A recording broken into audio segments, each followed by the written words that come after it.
Hey guys, welcome to the SmokerBuilder Podcast. My name is Frank Cox. I'm the barbecue engineer, and today we're going to be talking about insulation for smokers. Stay tuned.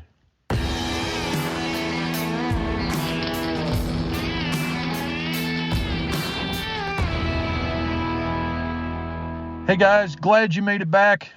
So today we're going to follow up kind of in a similar topic to what we talked about on the last podcast, which was material thickness, like steel thickness for smokers. If you didn't catch that episode, it was the last episode, so binge listen and hear them all. But anyway, I posted about it in Smoker Builder U. That's our online community. It's free to join, SmokerBuilderU.com. Anyway, I posted about that in there, and there's been quite a bit of conversation since then about insulation for their smokers. So, I figured I might as well go ahead and cover this one too. I've built pits since 2007, and the very first pit I ever insulated, I believe, was in 2011. I built a pit and put an insulated firebox on it. And, I was really big into reverse flows at that time.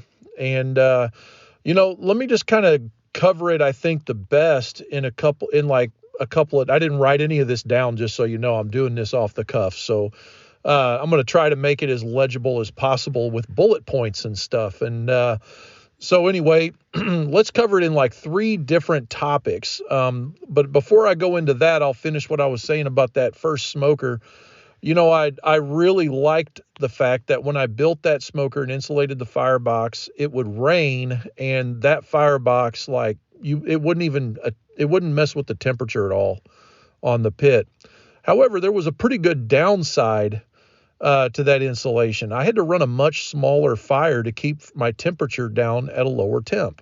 Now, geographically here, I'm in the middle of Missouri, and they always say, if you don't like the weather, stick around for about 30 minutes and, you'll get yours. And that's kind of the way it is down here. We have a full 4 seasons, but I actually would probably feel comfortable dividing it up into 2 or 3 more. But, we get it all. High winds, low winds, high temperatures, low temperatures, really seasonal times of the year, rain, sleet, snow, we get it all. And, it's really for bad weather around here. We don't have like polar Arctic temperatures, right? So let's hit that first bullet point. That's going to get me into that is why insulate, okay?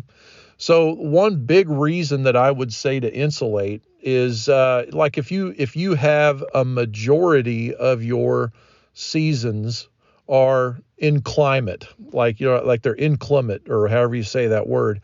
Like your majority of your year, you have ice and snow actively falling from the air. You have really, really cold temperatures, like, minus 30, and that kind of stuff happening regularly.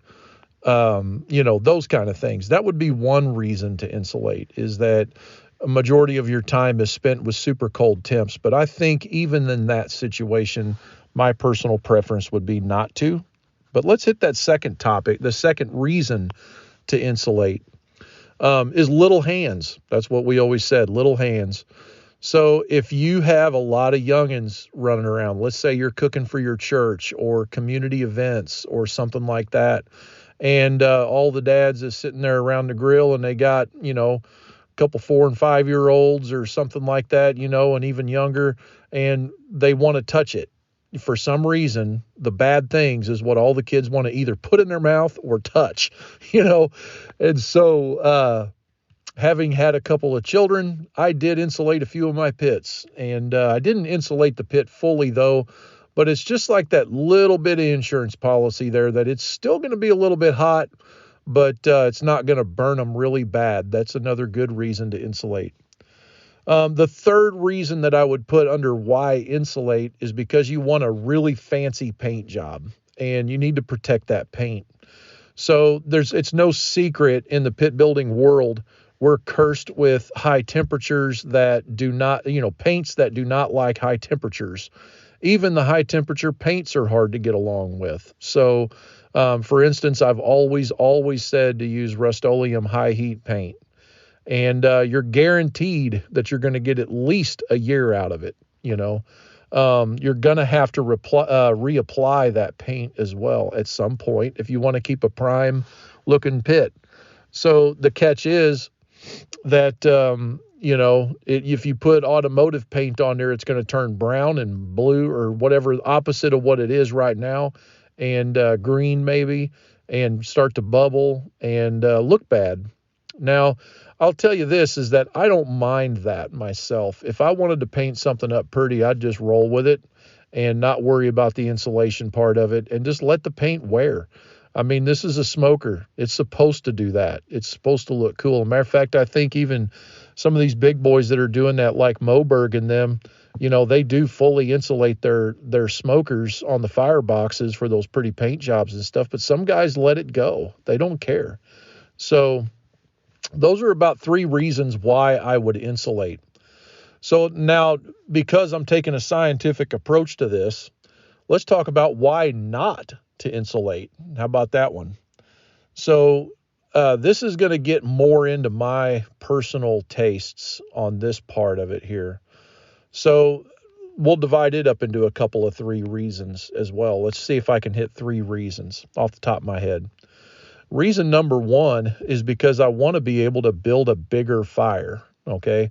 Now, why would I want to build a bigger fire? If you look at a lot of the, let's just talk about Texas top 50 restaurants. They're kind of the barometer in the barbecue industry anymore for like what great barbecue is. They're the guys that are putting a huge influence on the industry.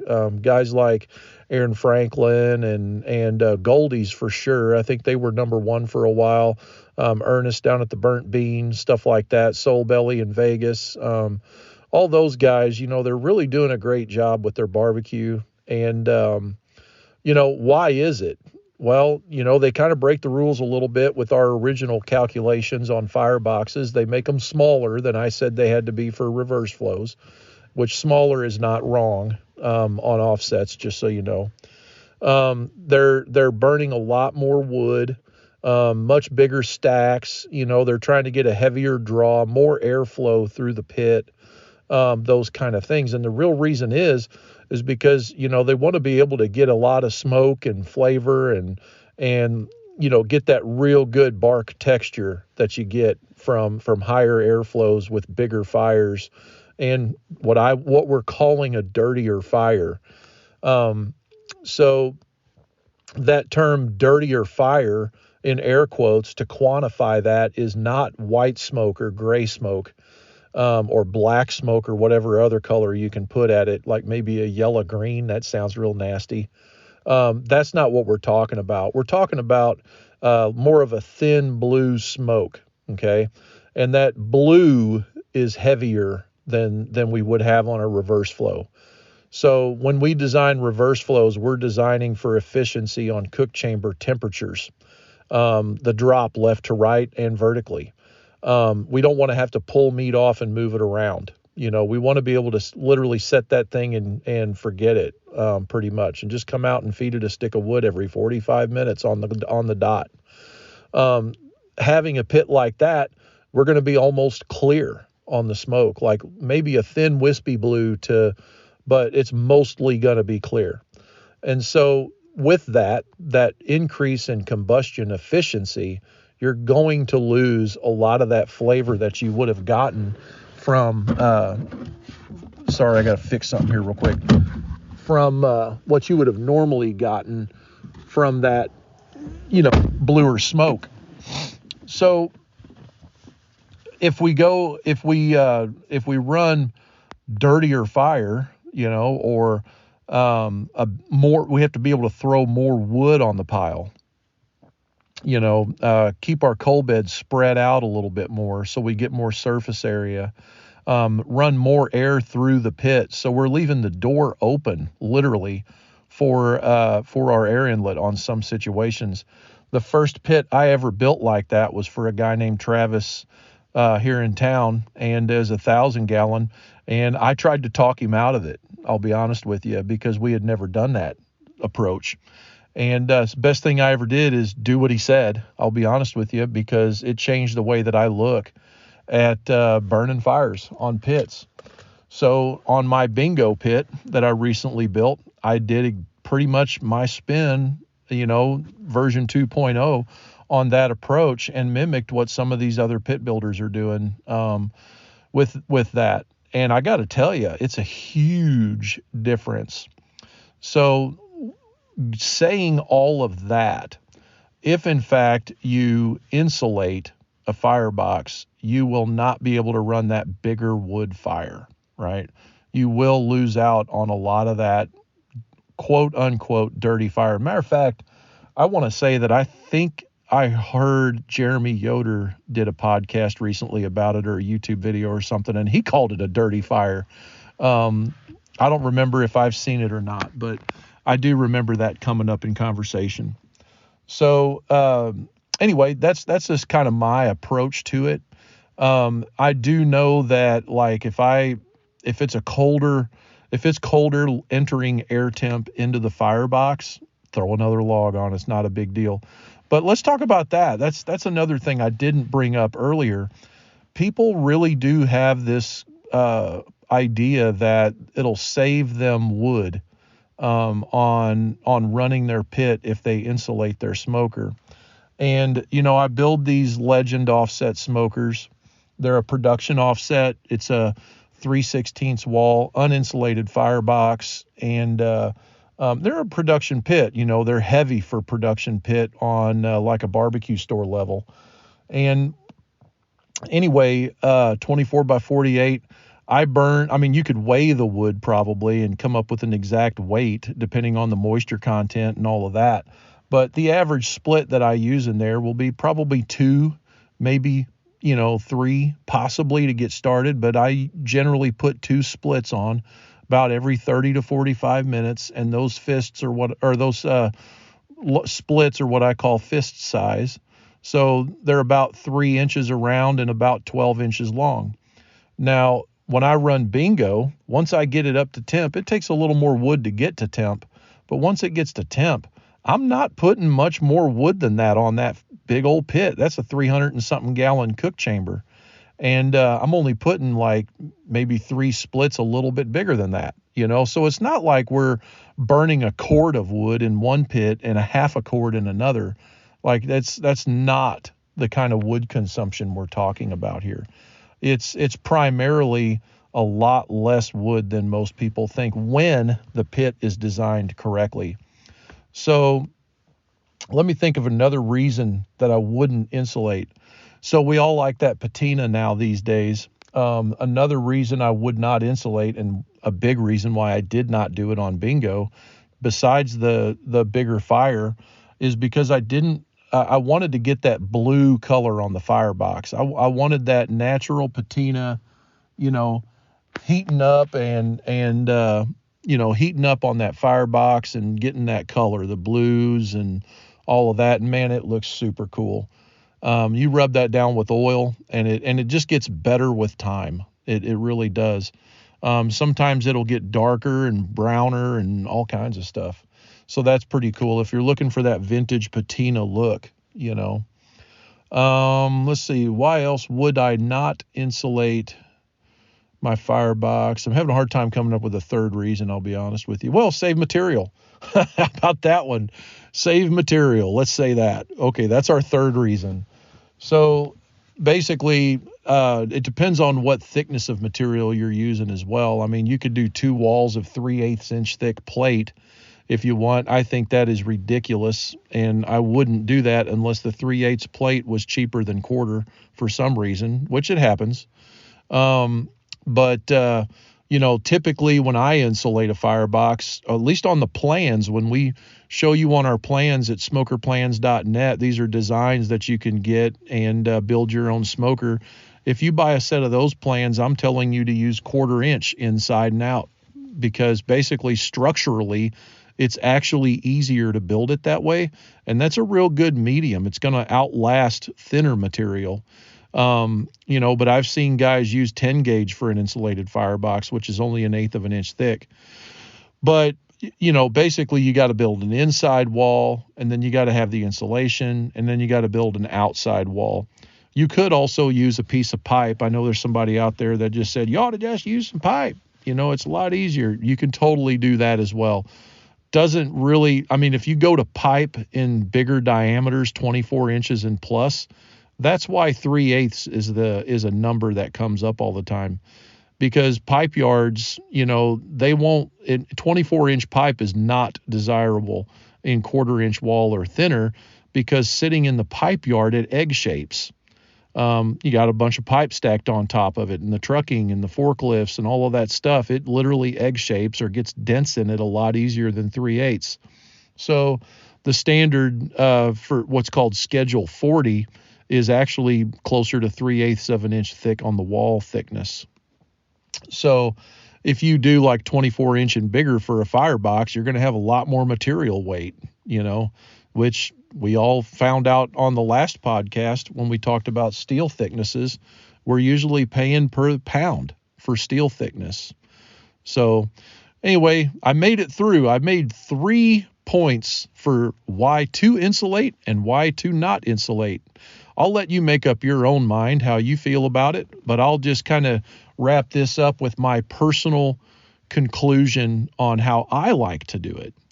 I'm really, really, really into more of the traditional, authentic, wood-fired, let's work for it, not really worried about production, like making a lot of barbecue really cheap. That's not my concern. I'm in it for the experience and the fun, and I like to run a fire. I like to mess with it and maintain my pit. And so I'm always pretty much going to go for that uninsulated deal. I enjoy the challenge, I believe. I'll tell you a story real quick. Something that inspired me one time is talking to a guy named Darren Worth. He's Iowa Smoky D's is his barbecue team. He's out of Iowa there, of course. And he's one of the winningest people ever in barbecue, and he's a good friend. And he's always cooked on a Jambo. And matter of fact, I know he's got a bunch of them, but the Jambo that's on his porch, on his trailer, he's been cooking on for a bunch of seasons. And he said to me here, I believe we was at Murfreesboro, Illinois contest down there at 7th Street Barbecue, I think it's what it's called. But anyway, he said that he likes it when something messes up, because he's cooked so many contests. He's been doing it for so long that it's just not interesting and fun unless something goes wrong. He just has done it like he's mastered it, And so when you get to that point with something, the challenge is a lot of fun. And I'm not going to claim that I've mastered running pits yet. I've done it for a long time, and I've ran all different kinds and designed and all that stuff. But I'll tell you this, I sure do like a challenge once in a while. And I believe that an uninsulated pit affords me that, especially when I change designs and test new things. So don't just build a pit one time. That's my advice to you. Build a pit and then build another pit, because the first pit you build, you're going to have fun building it, or the first pit you buy, you're going to buy it and run a pit for a while, and don't get married to it. Change it up, do something else. That's where the fun part of barbecue is, in my opinion. And I hope that you experience that same feeling that I've experienced with it and enjoy it like I do. So anyway, guys, I won't keep you no longer. I really appreciate you listening to the podcast. The current run rate as of January 2023, I'm trying to pop one of these out every other day. I might accidentally skip one here and there, but I'm doing them live action right before I publish them. So hopefully I can maintain that status. If you don't mind, do me a favor and go over to SmokerBuilderU.com. Get on over there and join our community. Let us know that you came in because you heard the podcast. If you're already there, let me know you're listening. And give me ideas, things you want me to talk about. This is one place where you can turn me off if I'm talking. You can always hit the stop button if you're tired of listening to me. So anyway, Till next time, keep your smoke thin and blue. This is Frank Cox, the barbecue pit engineer and founder of SmokerBuilder.com. Hey, I appreciate you. Till next time, take it easy.